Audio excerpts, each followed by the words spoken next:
Aiken, South Carolina, present day. I take a breath, scoot to the edge of the seat, and straighten my jacket as the limo rolls to a stop on the boiling hot asphalt.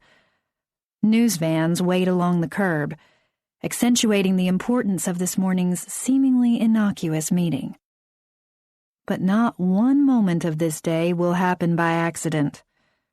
These past 2 months in South Carolina have been all about making sure the nuances are just right, shaping the inferences so as to hint, but do no more. Definitive statements are not to be made. Not yet, anyway. Not for a long time, if I have my way about it.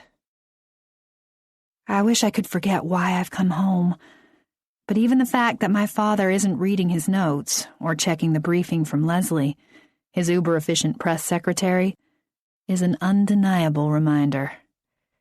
There's no escaping the enemy that rides silently in the car with us.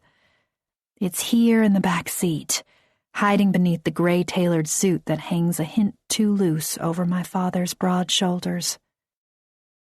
Daddy stares out the window, his head leaning to one side. He has relegated his aides and Leslie to another car. You feeling all right? I reach across to brush a long blonde hair, mine, off the seat so it won't cling to his trousers when he gets out. If my mother were here, she'd whip out a mini lint brush, but she's home, preparing for our second event of the day, a family Christmas photo that must be taken months early, just in case Daddy's prognosis worsens. He sits a bit straighter, lifts his head. Static makes his thick gray hair stick straight out. I want to smooth it down for him, but I don't. It would be a breach of protocol. If my mother is intimately involved in the micro aspects of our lives, such as fretting over lint and planning for the family Christmas photo in July, my father is the opposite. He is distant, an island of staunch maleness in a household of women. I know he cares deeply about my mother, my 2 sisters, and me, but he seldom voices the sentiment out loud. I also know that I'm his favorite, but the one who confuses him most. He is a product of an era when women went to college to secure the requisite MRS degree. He's not quite sure what to do with a 30-year-old daughter who graduated top of her class from Columbia Law and actually enjoys the gritty world of a U.S. attorney's office. Whatever the reason, perhaps just because the positions of perfectionist daughter and sweet daughter were already taken in our family, I have always been brainiac daughter.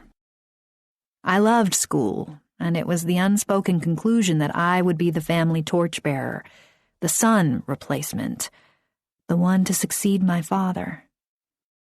Somehow, I always imagined that I'd be older when it happened, and that I would be ready.